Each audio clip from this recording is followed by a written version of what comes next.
आप में से बहुत लोगों ने प्रीलिम्स दिया होगा और बहुत लोगों को ऐसा लगता होगा कि मेरा इस बार नहीं हो पाया, क्योंकि हो सकता है मैंने कम पढ़ा होगा, इसमें टफ क्वेश्चन आता है। पर दोस्त, ऐसा नहीं है।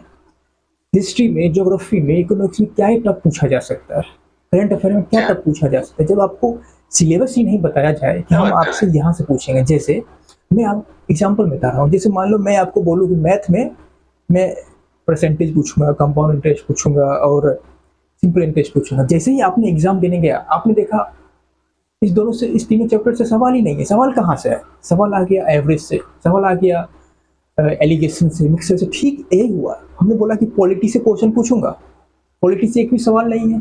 पूरा लक्ष्मीकांत आदमी रट गया है, 900 पेज रटा है साल भर, बट वहां से आया ही नहीं। इथिक्स इंट्रोड्यूस कर दिया गया किसमें? प्रीलिम्स में, जो आता नहीं था प्रीलिम्स में। इंटरनेशनल अफेयर उसको जोड़ दिया गया, जियो पॉलिटिक्स को उसमें घुसा दिया गया।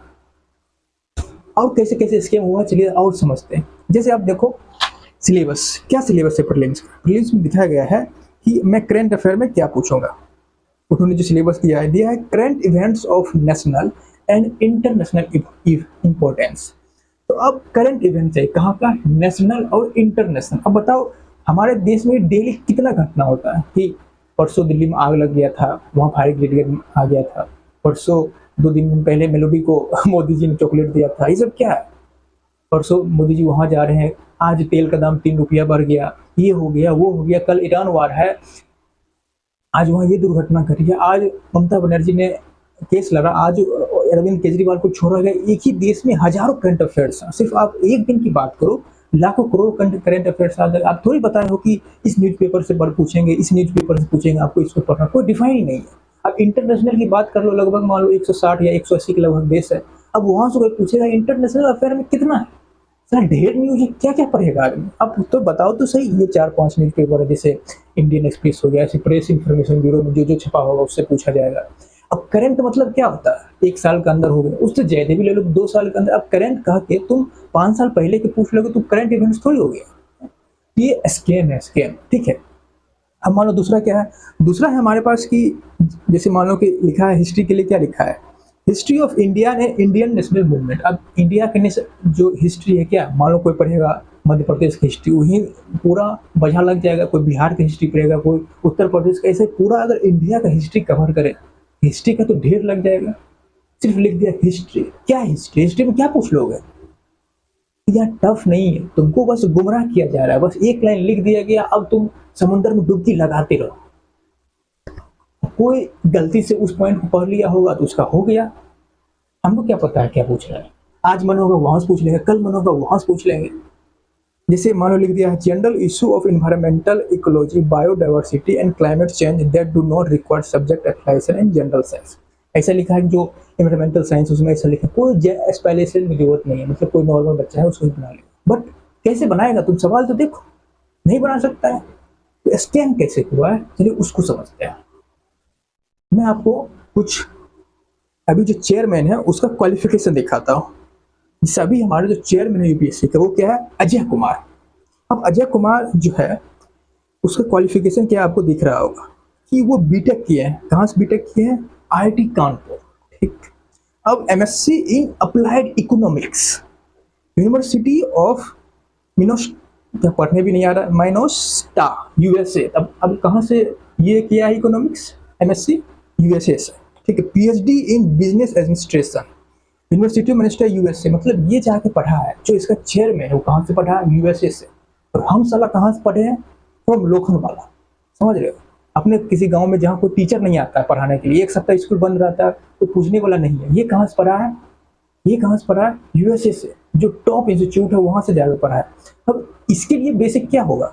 जैसे मान लो आप क्लास 12th में हो, आप 12th अगर पास कर गए हो, आपको क्या लगता है? 10th तो बेसिक होता है। अब ये जो इकोनॉमिक्स, ये जो चेयरमैन है, इसी लेवल के लोग वहाँ क्वेश्चन बनाने के लिए बैठे हैं। अब ये ऐसे लेवल के लोग अगर क्वेश्चन बनाएंगे तो उसके लिए बेसिक क्या होगा? आपको पीएचडी है इकोनॉमिक्स में। अब यहाँ हम साला लोखंडवाला से पढ़ के आईएएस बनने का सोच रहे हैं, वो पीएचडी करके क्वेश्चन बना रहा है, उसको क्या लगेगा? और ये तो बेसिक है। जैसे आप 12th में पढ़ते हो तो आपको क्या लगेगा कि 10th का जो ये जो मान लो 10th में लिखा होगा प्रोबेबिलिटी, तो बेसिक है, इसमें क्या पूछेंगे? थोड़ा अच्छा लेवल पूछना चाहिए। तो उसका बेसिक भी अलग है। तो माइंड सेट आप समझ सकते हो क्यों ये इतना टफ पूछा जा रहा है। आप बोलते सी सेट टफ है, सी सेट टफ नहीं है। जो पूछने वाला है वो अलग माइंडसेट से साला सोच रहा है। वो हमारे कॉलेज में आके कभी पढ़े, साला पता नहीं कब प्रोफेसर आया होगा क्लास लेने है। हम ये नहीं बोले टफ मत, टफ पूछो, पहले साला एजुकेशन सिस्टम को तो ठीक करो। यहाँ क्लास नहीं चलता है, वहाँ स्कूल बंद है, वहाँ छत गिर जा रहा है, और हम जैसे बच्चे उस कंपटीशन में बैठ रहे हैं, उसके लिए तुम ऐसे ऐसे टीचर बैठा रहे हो क्वेश्चन सेट करने के लिए, तो कहाँ से हम नॉर्मल आदमी निकलेगा। इसलिए हर एक बार जब एग्जाम होता है आप देखते हो कहाँ से निकलो, IIT से पास आउट था, GNU से पास आउट था, वो एम्स का डॉक्टर है। इसलिए अच्छे अच्छे स्कूल के लोग बन रहे। हम जैसे गरीब, आप जैसे गरीब नहीं बन पाते, बस मोटिवेशन लेते रह जाते हैं। 3-4 लोग निकलता है, ये स्कैम है। जैसे मान लो ये तो हो गया इस बार का चेयरमैन जो 2025 से अभी तक है। जो पिछले साल की चेयरमैन थी वो कौन थी? प्रीति सुडैन, प्रीति सुडैन। इसका क्वालिफिकेशन देखो क्या है, ये क्या, study economics during her academic journey, economics पढ़ा। उसके बाद देखो MSc in social policy and planning from London School of economics. बताओ ये लंदन इकोनॉमिक्स पढ़ी है, हम कहाँ से पढ़े हैं? अब लंदन से आगे कुछ क्वेश्चन सोच बनाएगा, वो टॉप इंस्टीट्यूट, यहाँ का चला टॉप इंस्टीट्यूट आउट ऑफ 100 आता है। मतलब इंडिया में अगर सारे इंस्टीट्यूट को रैंकिंग करें, QS रैंकिंग होता है, उसमें 100 टॉप 100 में भी नहीं आते हम लोग। और यहाँ जाकर पढ़ा लंदन में, टॉप 5 यूनिवर्सिटी में जाए। कहाँ से पढ़ा? London School of Economics and Political Science. बताओ ये सब क्वेश्चन सेट कर रहा है। MPhil इन इकोनॉमिक्स मतलब master in philosophy and economics में किया। बताओ specialisation training in public finance management in Washington. मतलब यहाँ से पढ़ के आदमी क्वेश्चन बना रहा है, तो उसका जो बेसिक होगा वो भी तो बहुत ज़्यादा लेवल पर। इसलिए हम जैसे बच्चे नहीं समझ पाते हैं। दूसरा बात, टफ क्यों किया जा रहा है? हमको तो लगता है ये जो टफ कर रहा है इसका पीछे का भी मकसद है। क्या मकसद है? कि हम जैसे जो नॉर्मल बच्चे हैं, जो गरीब तबके के बच्चे हैं, वो बड़े पोजीशन पर नहीं पहुंच पाए। और ये जो कौन IAS बन पाए, ऐसे CGI का बेटा बन जाएगा कल IAS, कल परसों देखेंगे ये ज्ञानेश कुमार की बेटी IAS बनेगी, ऐसे ही लोग IAS बन के बैठेंगे। क्योंकि यहाँ जो पेपर लीक होगा इसे सीक्रेटली लीक होगा। अगर जो सिलेबस डिफाइन है, जो हम लोग पढ़ते हैं, उसमें से अगर पूछ दिया गया तो क्या हो जाएगा, हम लोग कंपटीशन दे देंगे, ठीक है, तो पास नहीं कर पाएगा। अब जो 10-20 जो होगा वो देखना यही कोई बड़ा अधिकारी का बच्चा होगा, और बाकी सबका जिसका लक अच्छा होगा वो निकल गया होगा। इसलिए ये साला स्कैम कर रहा है, समझ रहे हो? अब समझा करो, स्कैम हो रहा है हम लोग के साथ। ये फेयर एग्जाम नहीं है, ये कोई टफ उफ नहीं है, ठीक है। टफ के नाम पर ढकोसला पीटा जा रहा है। अगर तुमको टफ ही पूछना है, ऐसे वाशिंगटन वाले से क्वेश्चन सेट करा रहा है, ये PhD किया है वाशिंगटन से, एक किया है USA से, लंदन से, यहाँ हम लोखंड वाला से पढ़े हैं अपने गांव से, जहाँ साला टीचर नहीं आता है। वो बोला वहाँ से पढ़ने के बाद वो बोला टीचर अगर आदमी क्वेश्चन सेट कर, हम लोग कहाँ से बना पाएंगे? यहाँ जोड़ घटाव सीखते हैं साला 6ठी क्लास में जाके, समझ रहे हो? ये पहले अगर पूछना ही है टफ क्वेश्चन, जाके पहले एजुकेशन सिस्टम ठीक करो, सिर्फ एग्जाम लेने में नहीं होता है। बात करता है